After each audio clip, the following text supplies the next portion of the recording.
Hi everybody, this is Pat Torpey, and this is my new instructional video. And I wanted to tell you what we're going to be doing. I'm going to be talking about some different ways to set up some grooves, some of the new ideas that I've had since my last instructional video, touch on some of the things that we did on the first instructional video, and where I've taken it I've taken it a few steps further. Plus we have some surprises for you, some footage that you haven't seen before of some performances, and it's going to be great. I'm glad to be here, and so let's continue.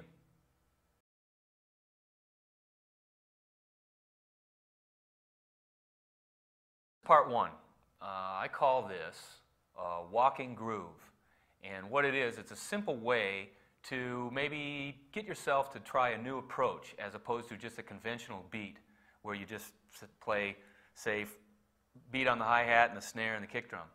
And it starts very simple, as you can see when I demonstrate it.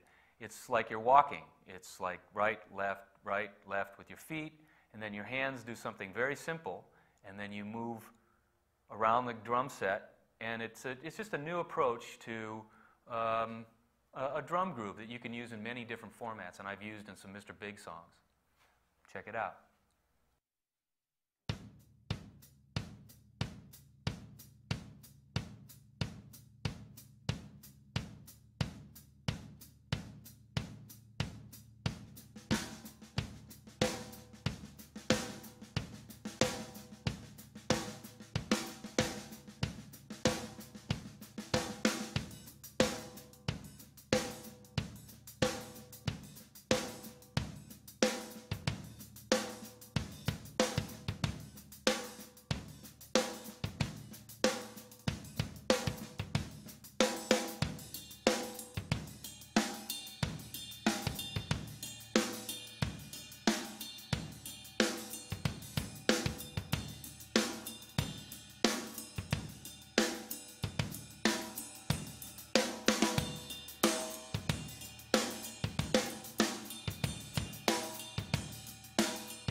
Some of my people ask me who's influenced me sometimes, and what's my background as far as music, and maybe what inspired me and how I got into playing music. And first off, you know, my musical background is I'm very much self-taught. I had a little bit of instruction when I was in high school, going to high school, but it was just rudiments.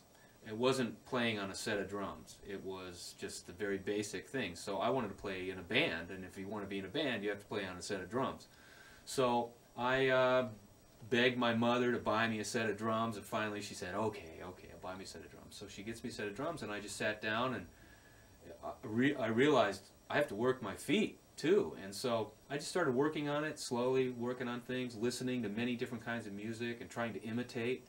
I think when you have dreams, you imitate other people that have reached those dreams.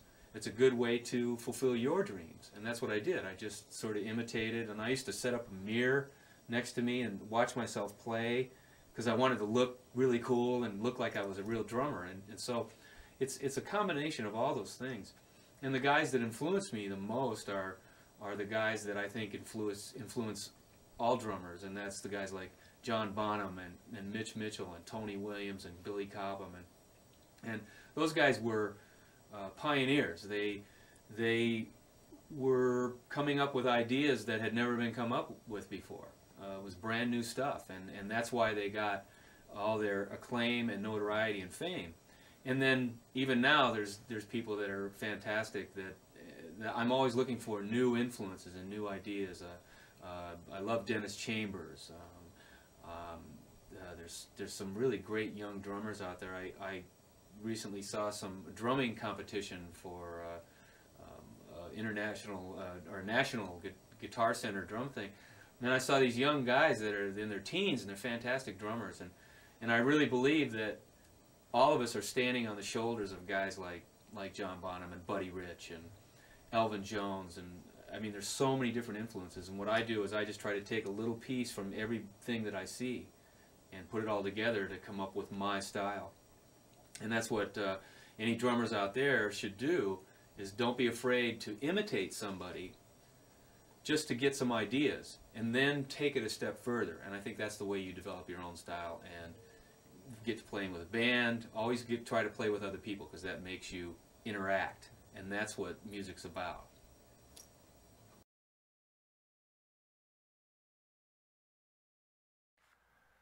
The second part of what I want to talk about is called a linear groove. This is what I call part 2. And this is a different way to set up grooves. And what you do is, a linear groove is where each limb doesn't play at the same time. So it's unconventional. It's not where you're playing 1, 2, 3, 4, 1, 2, 3, 4, you know, like a normal rock beat. It's a little different. And in the first example that I show you, it's a simple way to sort of get an idea of what I mean. The left hand is on the hi-hat, the right hand is on the snare, and then the kick drum plays in between the spaces of your left and right hand. And it sets up a different way of approaching a groove. You can also do it with your right hand on the bell or on an X hat if you have one. But it's just a new way to come up with ideas. And you start simple and take it wherever you want.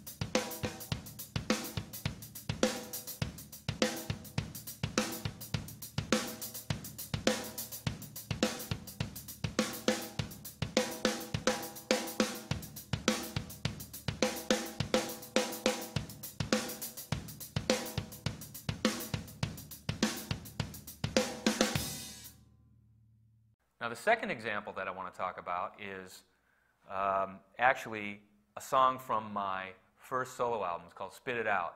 And this is a linear groove, and it was inspired by Take Cover, a Mr. Big song. And Take Cover is on the floor tom, the snare, and the kick drum. And you play at different times. No two limbs hit at the same time. And it's sort of a pattern that repeats itself. So what I did on Spit It Out, I took that linear groove idea and changed it around a little bit. And once again, it's another unconventional way to approach a groove.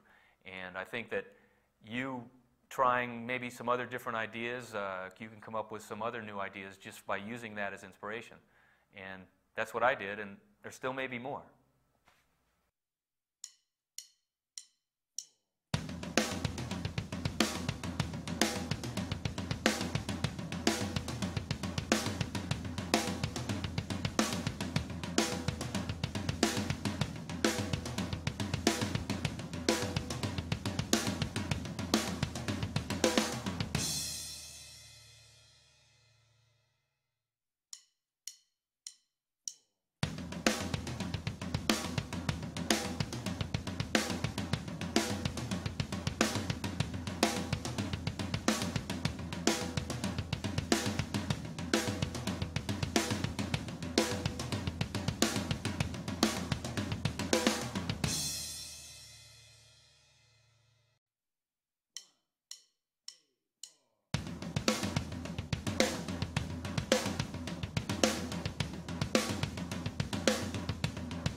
This last example is an idea that I have actually for possibly a new song.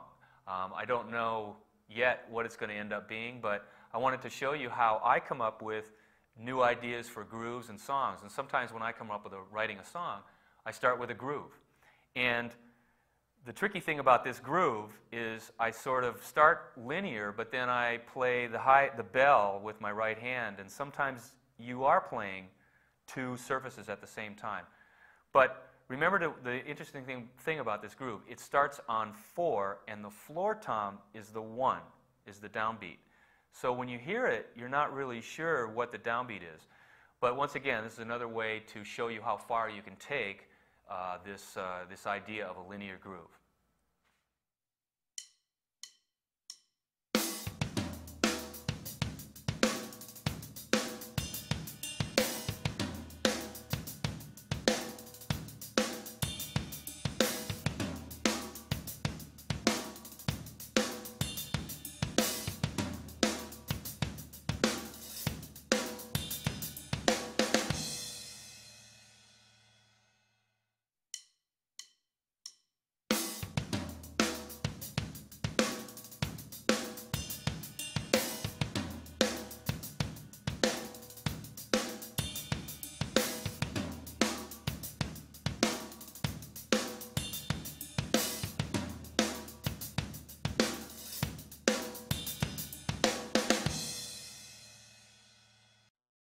When you're coming up with a groove in a rock band, because the bands that I've known to be for playing in have usually been rock bands. That's what I'm sort of known for, and people have complimented me that you have a good groove, and I think what I try to do is, first off, you got to listen to the song. The song will dictate what needs to be played to me, and you got to work really hard with the bass player to make things work. So you listen to the vocal and the bass player. That's the two things I listen to right off the bat. Because the song, for me, is a vehicle to showcase your playing, but within that context, it has to have a good foundation, and that's what the groove is about. Because some people, you say groove, and they don't really understand what that means, groove. What do you mean, groove? And what I think it is, it's the combination of people playing together that creates this motion and feel, and that's why I really like live playing, because when you hear somebody that's really good live, and they have a good groove, that is to me what that's a real groove. And because what I like to think of it is that everybody's in the same groove, and that's what creates this really cool performance of a song. And like I said, I just listen. You just got to listen. Some players get in, some drummers might, and they just get in their own little world and just play, but they're not paying attention to what's going on around them. And it's so important to listen to what everybody else is doing. It's almost more important than what you're playing, because especially young drummers, you have to pay attention more so to what they're doing. And even you might have to play more simple to help, but the first thing you got to do is create that groove that works with the song. And like I said, it's almost a thing that you can't, it's hard to explain.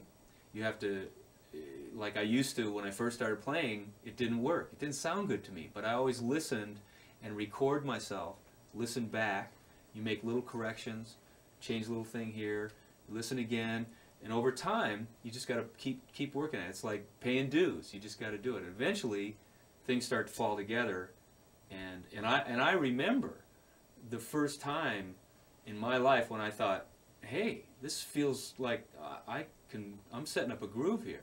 I was in high school, and I remember I was jamming with these guys, and they weren't very good musicians, but I remember thinking, I'm doing something right because I'm listening to what they're doing, and I'm able to make them lock with me, and then it forces them. It's like we feed off each other to create this groove.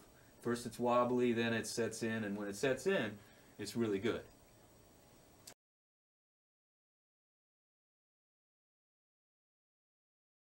This is part 3, and I call this paradiddle groove because I'm using paradiddles to create a groove. And I think everybody knows what a paradiddle is. It's right, left, right, right, left, right, left, left. That's a simple single paradiddle. And the first example that I show is I put the right hand on the hi-hat and the left hand on the snare. And this also incorporates grace notes, which is something that we've talked about in my first video. And I start very simple, as you can see in this first example, of just what it is and how you can make it sound and feel good. It's not every hit is the same dynamic. You have to accent, and I'm showing you how to, basically a simple way to do that.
Now the next example that I want to show is how you use the paradiddle and maybe get a little more creative with the kick drum, because you can do anything with the kick drum. And what this helps you to do is gain independence with where you put the kick drum, because you have to keep this pattern of paradiddle on the hi-hat and snare, or on the bell and the snare, and try different things with the kick drum. And you start out simple and get more complex, and then you can pop in possibly a double paradiddle, which turns it into a triplet. And there's many, many things that you can try with this idea, and just be creative.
Now, this third example that I want to talk about is a little different, because what you end up doing is you start with your left hand. And I like to try things, everything I do, I try to learn where I start with my left. I'm right-handed, and I play a right-handed drum set. And, but I'm always working on my left hand, because it is the weaker side of me. You know, it's like I'm always trying to make it stronger. So anytime I learn something like a paradiddle groove, this groove, I do it with the right hand, and then I immediately try to do it with my left hand. And sometimes I do it so much with my left hand, I actually get better doing it left than right. And so in this example, I start with my left hand and then go back and forth, and you can see how you use it with the right or the left, and it works both ways, and it actually helps you to gain more independence and ambidexterity. And once again, it's another way to be creative within a song.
Now, this last thing I want to show you is me playing along with a bass part, and I'm playing paradiddles, and it starts out, basically the whole song is paradiddles, and how I use paradiddles to do a groove. And it has a lot of dynamics, and first I do, with the kick drum, is actually doing paradiddles in the beginning, and then I go on to playing the paradiddles on the hi-hat with a kick drum groove. It's sort of funky, and it's just a way to show you how this can work within a song. And hey, this might end up being a song someday, so because it was just an idea that we had. So check it out.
Some of the ways that I try to improve and build up a style, and when you know, when you first start playing, everything feels really foreign. You know, you sit down and it feels very odd and strange. First thing I do is I'm not afraid to play things slowly and repetitively over and over again. And it takes time, and it's time consuming, and you have to put in a lot of time, because what you have to do is get your muscle memory down to where you can play your ideas. And the best way to do that is to start slow, and even, you know, you start trying to speed up and then it starts to fall apart. Well, then you slow back down. And what I've done over the years to try to develop my style is work a lot on my left hand. A lot of people are, if you're a right-handed drummer or a left-handed drummer, you tend to favor your right or your left, because it's easy for your right hand to do everything. Well, your left hand, if you're right-handed, your left hand has an opportunity to play grace notes, play on the hi-hat, all these different other things. So I'm always working on my left side, probably sometimes more than I work on my right hand. I'm working on my left hand to improve my technique and my grip, also my left foot. And these are some of the ways that I've developed my style, and also my approach to songwriting and drum parts, and just the overall picture. And the good thing about it is there's always something to work on, because your left hand, or my left hand, is always a little weaker than my right, so I'm always trying to strengthen it.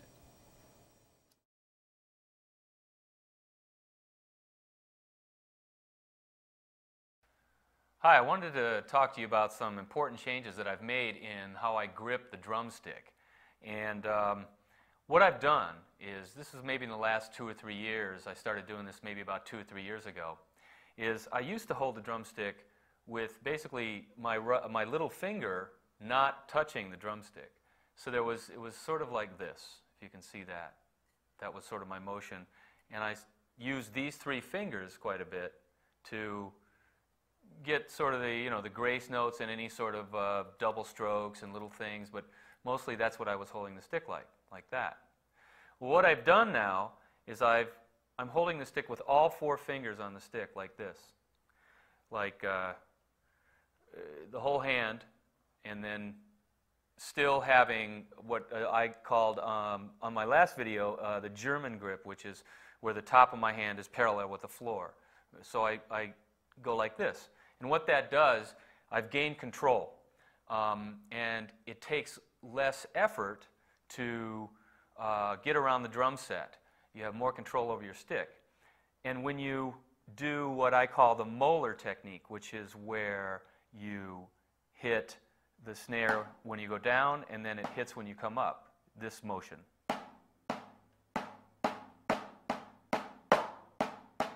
That's called the molar technique, and this helps to improve that.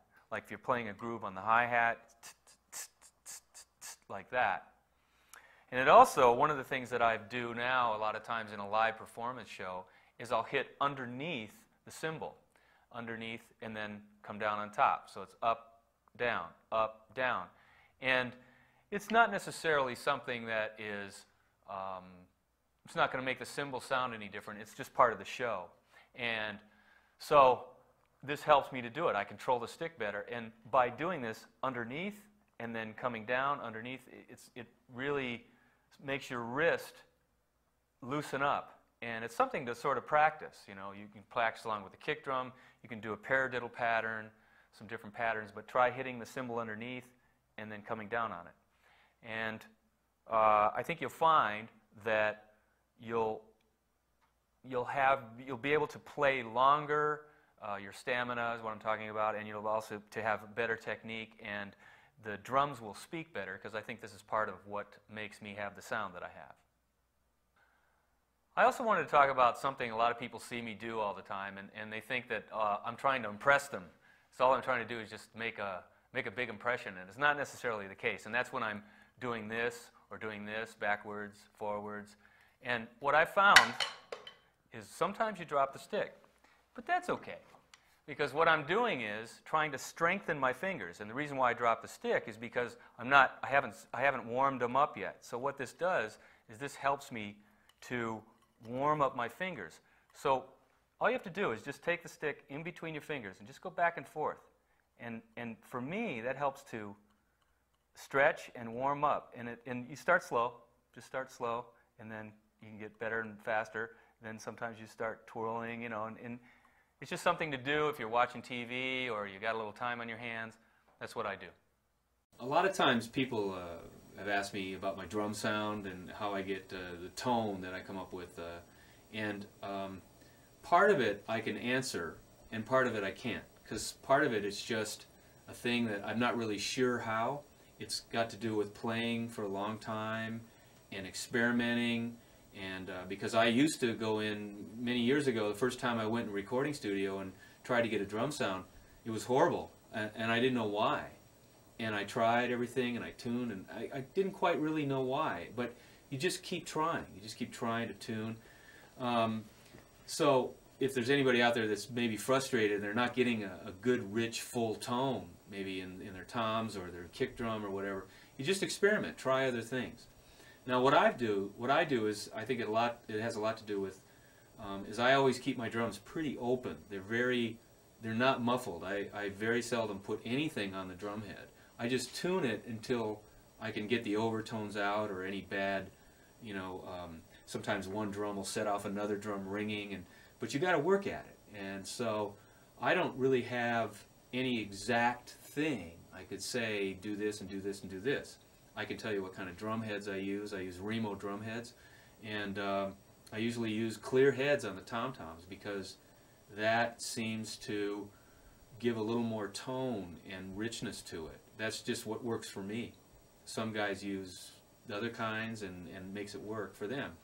But and I pretty much always use a coated head on the snare. Sometimes an Emperor, sometimes an Ambassador. Once again, wide open. It's always wide open. I just tune out little things, any overtones that might set things off and not sound good. You just work on it till you define the ones that aren't working. Because the guys I admired always seem to have a very open drum sound. And my snare drum, a lot of times I use big strainers on the snare drum, where some of them only have maybe 12 12 or 14 strands. I use one that's like really big. They have sometimes 40. Now in the studio, what happens is you get a good fat snare sound with that. So if you can, look for those big ones, and what's worked for me on getting a good snare tone for this rockin' for good rock, you know, good big thick rock sound.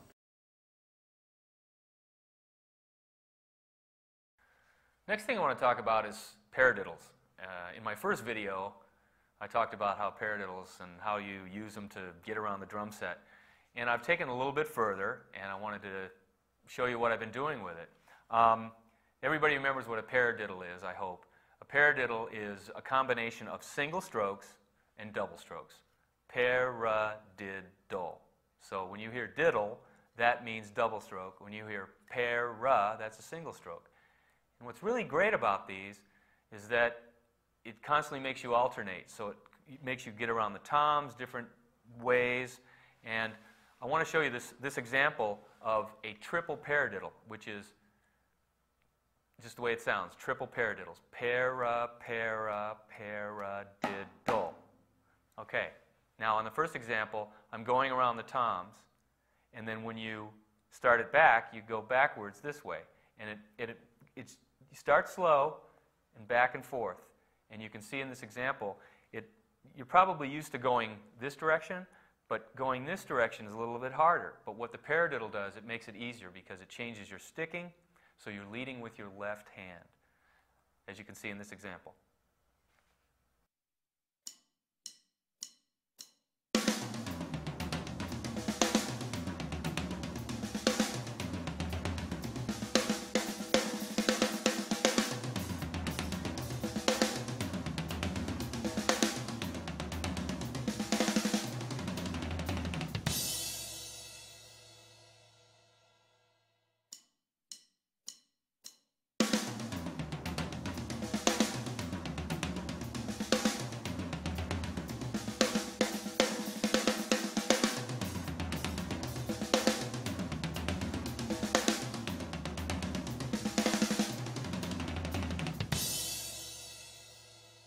The next example I want to talk about is using a double paradiddle around the drum set. And the cool thing about a double paradiddle is I use it a lot to have for a triplet because it's 6 strokes, a double paradiddle. Para, paradiddle. Okay, so it's 6 strokes. You put 2 strokes on each drum. That means you use 3 drums. In this example, I start on the snare, to the rack tom, to the floor tom. Then I go back in this direction. And you can see how it enables you to get around these 3 toms in a triplet feel. And once again, it forces you to start using your left hand to come the opposite direction, which is what I'm always trying to do, is strengthen my left side and become more independent and stronger with newer and better ideas.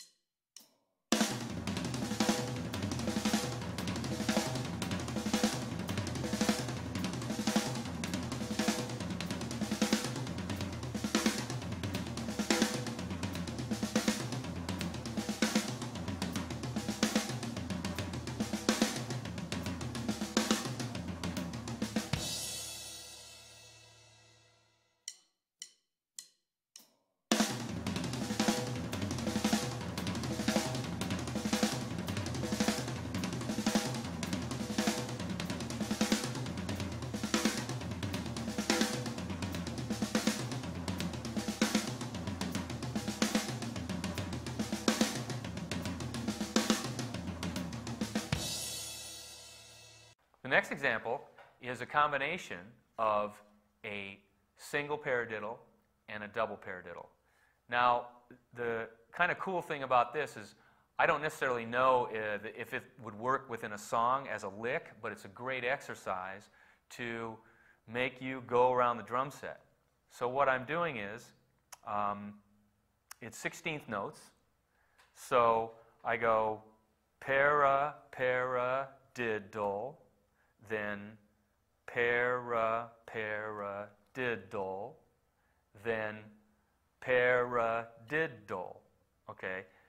that makes you go back and forth, over, back and forth, over. It's sort of difficult. If you start slow, you can understand it. And if you can get this down where you can play it, it really expands your creativity and how you approach the drum set. Because all of a sudden, once it starts happening for you, it opens up a whole other way of approaching going around the tom-toms and different ideas. So check it out and start slow and then get faster.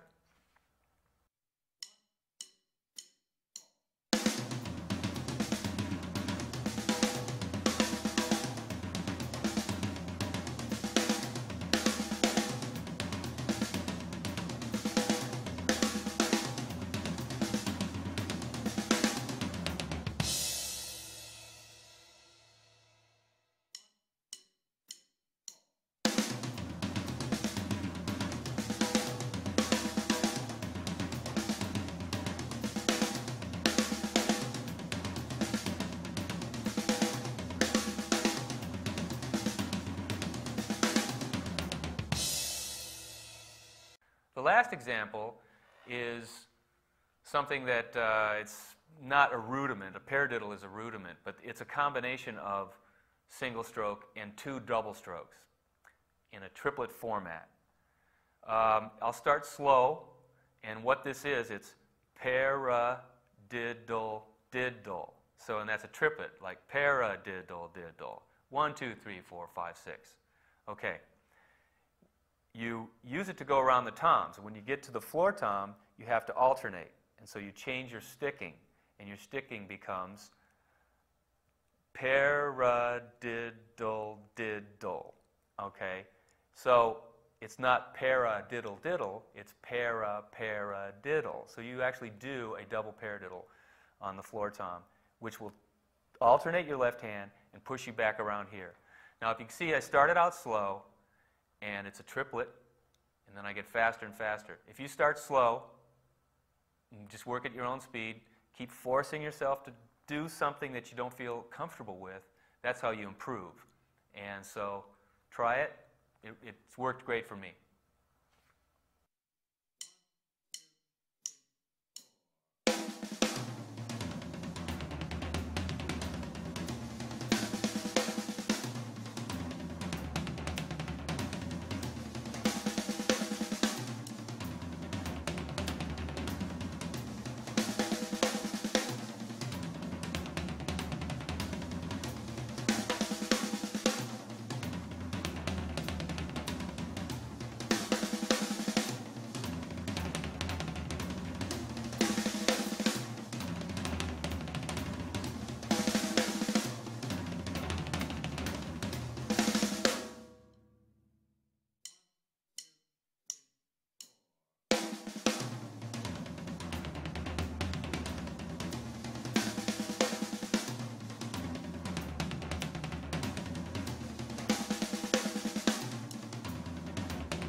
when I come up with ideas for songwriting and drum playing and grooves, what I try to do is sometimes be a little unconventional, and that's how I came up to figuring out a way for my style.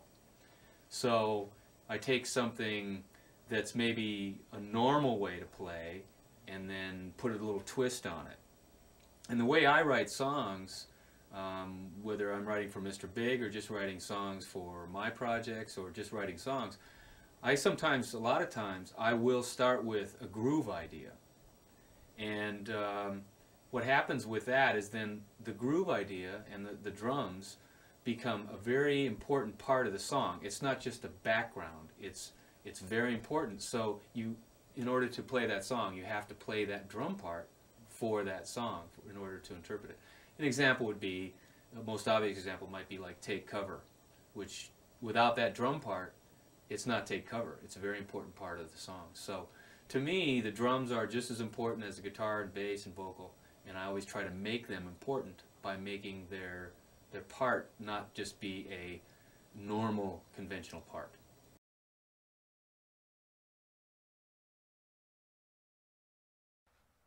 I want to talk about some of the song ideas that I had on my solo albums, as well as some of the new Mr. Big albums. And these are also a combination of some things that people ask me about. The first one is called Hangover. This is on my first solo album.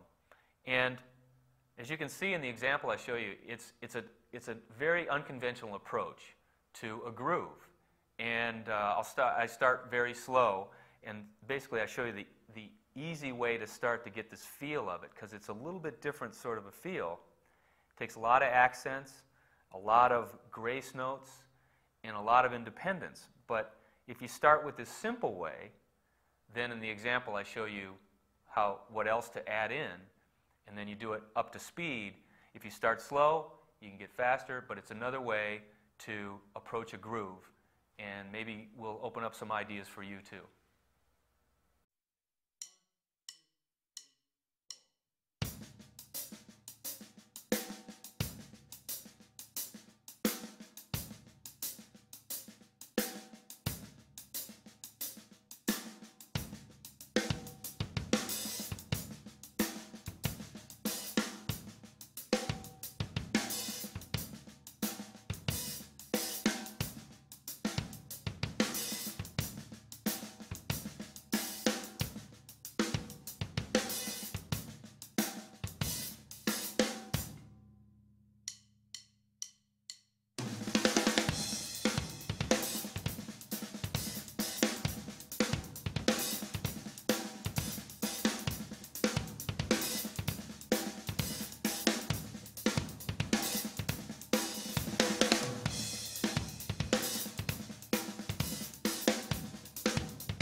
The next example I want to show you about some song ideas that I've had is a song called Low Bottom Savior.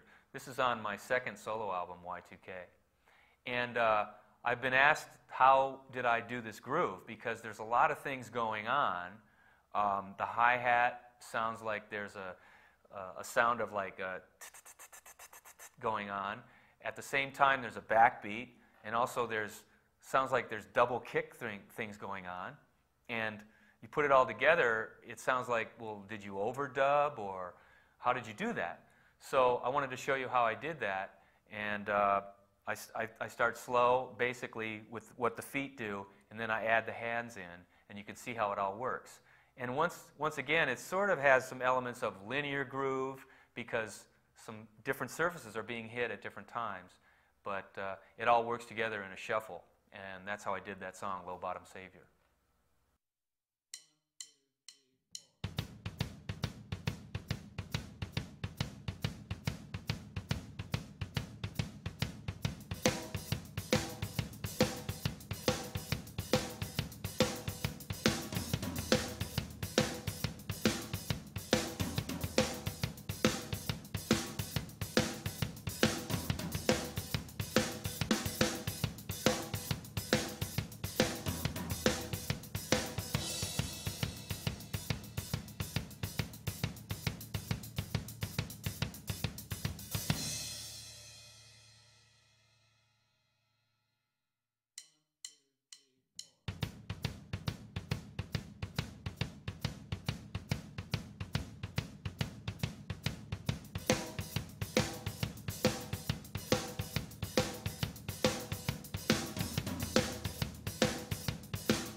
The next example I want to show you about some questions people have about some parts that I played is a song called On a Bender.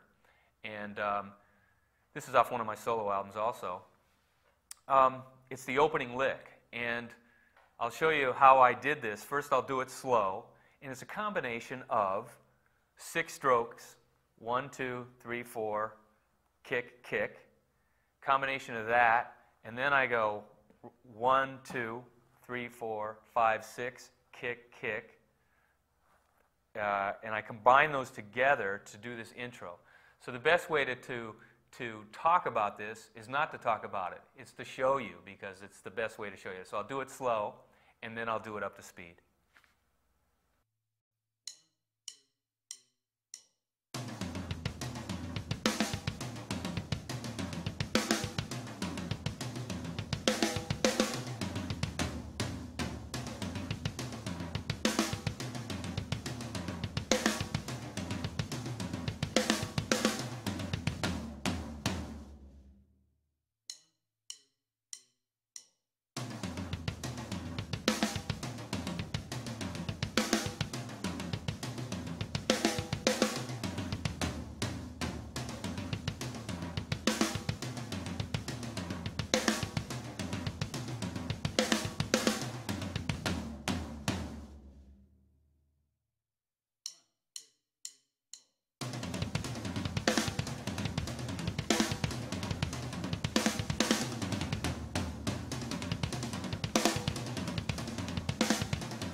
Next thing I want to talk about is a song off our Mr. Big's last record called Actual Size.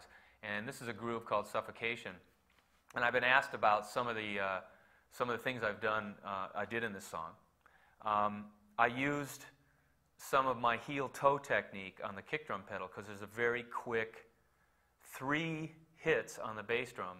And I'm not using a double pedal on that. It's done with a single kick. And some people have asked me about that, because the hi-hat is being operated, so I couldn't operate the hi-hat with my left foot on the other pedal. So they wanted to know how I got that quick 3 in there, and it's done with the heel toe. And so I'll demonstrate it in this example here.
This last example I want to talk about is a song called Lost in America, which opens up our Mr. Big's new album, Actual Size. Some people have asked me about the groove in the verse, and basically it's a combination of 4/4 and 3/4 and 4/4 and 3/4 and back and forth. And the groove was set up to follow the melody. If you follow the melody, the groove makes sense. And it would have worked actually if I would have just played a straight groove because it corrects itself. But it didn't sound right, so we figured out a way how to make this sort of choppy sort of groove work with a melody, which makes it smooth. And it's just another approach to a groove idea, and it shows you where you can, how you listen to the melody also when you're coming up with groove ideas.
I think some of my, what I would say and some advice I would give to drummers that are just starting out or you know, been playing a while and they maybe feel a little frustrated with a couple things is that, first off, you just never give up. I mean, because the people that don't give up are the people that eventually make it happen. And that is a part of being talented, I think, and a part of being a successful musician is don't let people tell you that you aren't good. Maybe you're not so good now, but you just keep trying and trying. Eventually you will improve and you will get better and you'll feel better about your playing. And the second thing I would say is anytime you can, and you may have heard me say this before, but anytime you can, is always try to play with other musicians. Try to get out of your little room that you practice in and play with a bass player and a guitar player or a keyboard player or a singer. Even if it's just a bass player, that is a whole new, you have to interact, you have to make music. And one person is making music, but when you get two people together, then it's even a bigger piece of music. It starts to really be a song and music. Add another person, it's even bigger. And that to me is sort of the best advice I would give to some young drummers.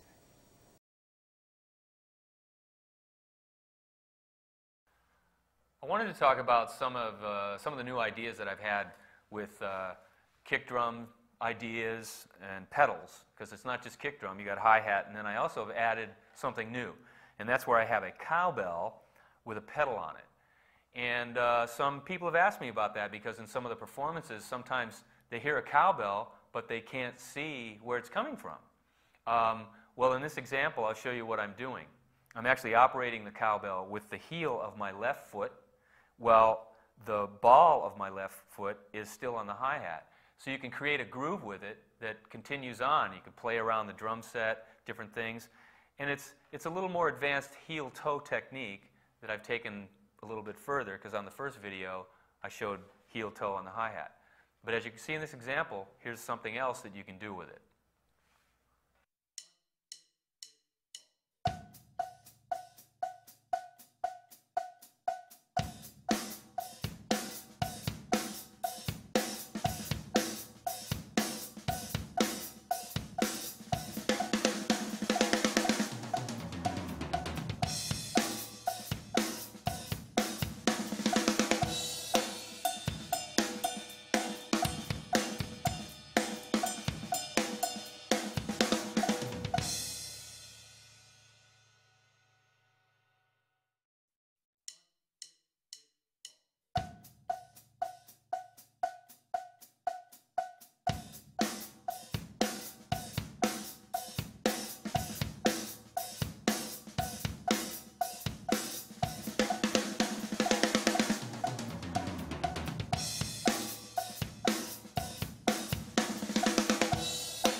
This next example I want to talk about, and I'm going to show you, is where the left foot is playing both the left kick drum pedal and the hi-hat.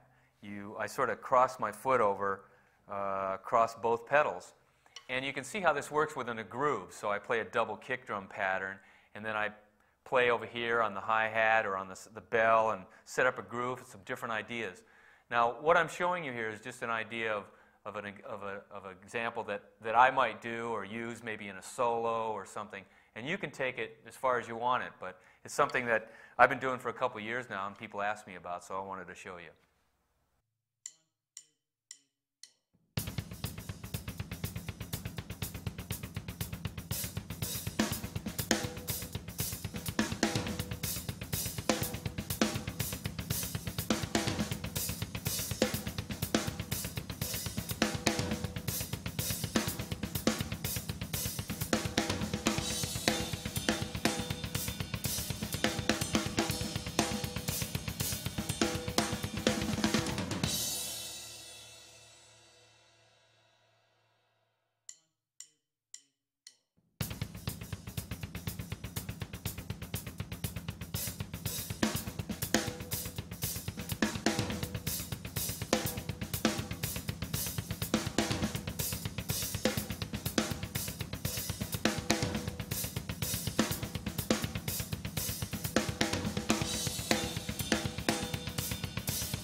Okay, the next example I want to talk about is sort of an idea that I've been working on where it takes a lot of strength from the left foot, and you're doing a double with your left foot.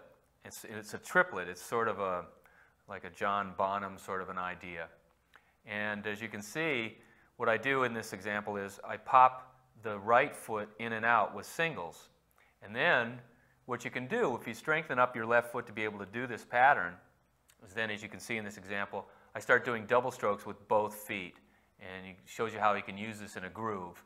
And it's not necessarily something you might use in a pop song, but it helps to strengthen your legs, and it's sort of something to strive for. And I've been working on some ideas on how I might incorporate this in a song.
This example I want to show you is sort of another step forward, even further than the last one. And that's the pattern of this is like a triplet. It's like a fast triplet. And it's double strokes, but what I've done is the accents are what make this important and make it sound like triplets. I'll show you with the hands what my feet are doing. It's like if the beat is 1, 2, 3, 4, it's 1, 2, 3, 4. So you start with one stroke on your right hand, and then everything else after that is double stroke. So it's 1, 2, 3, 4. Now, if you can understand how this works, you can see it in this example. And I'm accenting different things on the kick drum, which gives it this really fast triplet feel. And then I go back and forth between that. doing 16th notes and then a very fast triplet. Check it out in this example.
The next one I want to show you is sort of a little bit of an easy thing, and it's something you can incorporate in a song. Because I'm a right-handed drummer, I'm also right-footed. So what I've done is I worked where my right foot leads all the time. And I do this little thing, it's like I would call it a ruff, which is a rudiment, and it's 2 strokes on the right foot and then a single stroke on your left. So it's a quick ba-ba-ba-da, you know, da-da-da-bap. And then I also am learning to also do it where it's alternating, so it goes right, left, right really fast. And I usually put that after a backbeat. And in this example, you can see how I use it within a groove, and it sort of adds a little more of a lift. It's a little more exciting with the kick drum. And if you check it out in this example, it might give you an idea of how to use this in a groove or a song and be creative with it.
The last thing I want to talk about is a song from the Mr. Big album. It's called One World Away.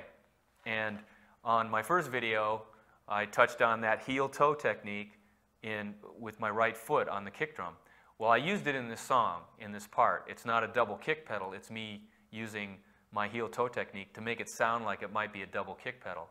And what I like to do when I'm coming up with grooves of songs is I try to incorporate some of the new ideas that I'm working on. And this was one of the examples I did with this song, is I thought, hey, this is an opportunity to try some of these new ideas.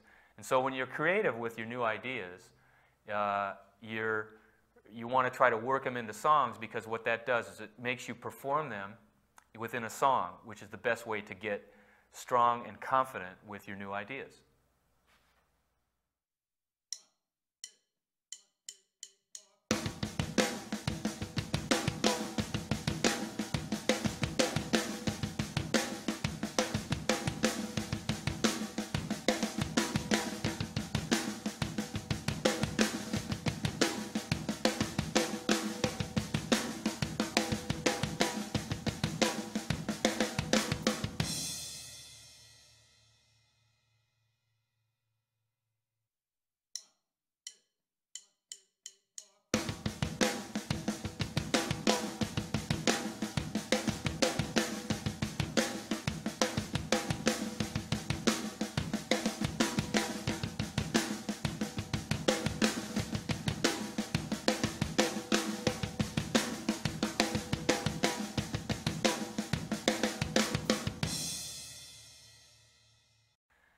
Well, that's some of the new ideas that I've been working on, and some of the things that have been happening with me in my drum world.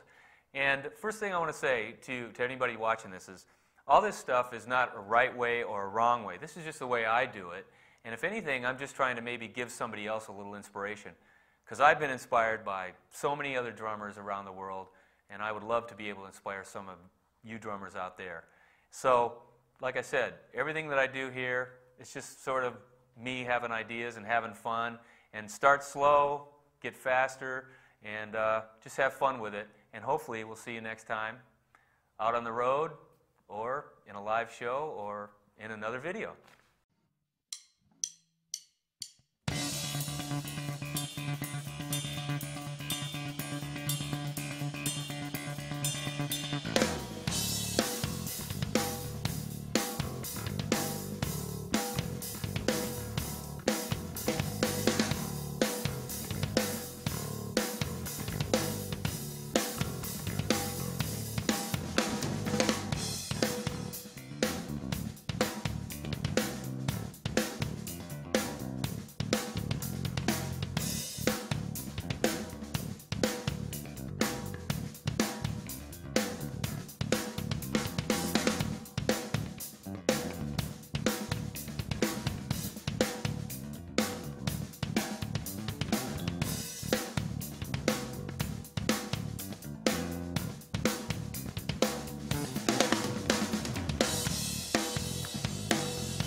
Hey, how you doing?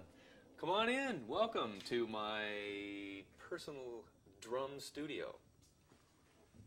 Got to go up these stairs here, and as you go up these stairs, I have some of the awards that I've had over the years from Mr. Big and all over the world. Most of them from Japan, because Japan's been so great to us. This is from a show we did in San Francisco. This is from Platinum Album, and some other things around. And as you come up here, there's a great big one here. I don't know if you can see the whole thing, but this is when we did our first show at Hammersmith Odeon in London, and I had a big poster made for me because I thought this was the coolest poster. And then come on in here. This is my private drum studio. This is where I do a lot of demos for writing songs and ideas for drum parts and practice, you know. And what I've been doing is this is what I use to record my ideas. It's just a little 8-track player, 8-track recorder, hard disk recorder. And I got the monitors, and as you can see, it's a mess. There's everything all over the place, because that's how rock and roll gets made. You just make a big mess and then put it all back together, and hopefully you got something good. If you look around, I got some of my burn trophies that I got when from Japan, and some of the Mr. Big CDs, and over here there's a bunch of clutter. There's some Odd Man Out promo items, some player magazines and papers and magazines and just a bunch of crap, blank CDs. I mean, that's what a studio's all about. It's where you just throw everything. And then if you come back here, I spend a lot of time sitting right back here on this chair, playing for hours, coming up with ideas. And then what I do is I bring my little Porta Studio thing and over here, and I operate it from here and record drum ideas, and then I edit them together and come up with songs. And that's sort of where I spend a lot of my time. This is Pat's world right here. I wanted to show everybody some of the snare drums that I use. This drum right here is a favorite drum of mine. It's a Thomas snare, 5x14. It's brass, and actually most of these drums have engraving on them, and this is sort of a one-of-a-kind that Tom had made for me. I use this a lot. I toured with it live. I use it all the time. And then over here, I have some other snare drums. This one, this is sort of as you can see, it's very dirty. It's not like brand new. See, it's tarnished. This is a brass shell, and it's sort of a bunch of different drums put together. Some Ludwig parts, some Tama parts, some other drum company parts, and this drum has probably been played on more Mr. Big songs on the record, on Mr. Big records, than any other snare drum I have. I use this all the time. That's a real popular one of mine. It's a great, it just works for everything. And then I have this snare, which is a stainless steel Tama snare. It's a 6.5 by 14, I think is the size. And here's I always use this big strainer. It's a 42 strand strainer, because this has a lot to do with getting a good fat snare sound in live and in the studio. On my last Mr. Big tour, I used this on all the live shows. I had this on tour with me, so this is a snare drum that I like a lot too. And then I'll show you the last one. This is sort of, it's actually this snare. It's a piccolo snare. This snare, I have to see the head's not. I took the head off of it, but this is the snare that I used on "Addicted to That Rush," which is sort of the, that was Mr. Big's introductory song. And I wanted to try a piccolo snare on it, so I put this up there. It's got a brass shell, and this is the one you hear on "Addicted to That Rush." I wanted to talk a little bit about Mr. Big and what's going to be happening in the future with me and Mr. Big's possibilities. I know a lot of Mr. Big fans are wondering what's going on, being that we did our farewell concert on February 5th of 2002. Some of the things I'm not sure about what's going to happen with Mr. Big, but I can assure everybody out there that we will play together. Like, I know I'll play with Billy in some capacity. We'll play together, and Richie and I will play together, and Eric and I possibly maybe will play together. I'm just not sure if Mr. Big will play together all together, but I'm going to probably be working on some solo projects and playing with some other artists, and I'm not really sure exactly what's going to happen, but I just want to thank everybody for all the support you've given us over the years, especially in Japan. I mean, Japan is the sort of the center of the Mr. Big universe. And we have a new CD, and I want to talk about the latest, most important memory I have is our last show in Tokyo we did on February 5th. And this is a live recording of it. And it was fantastic.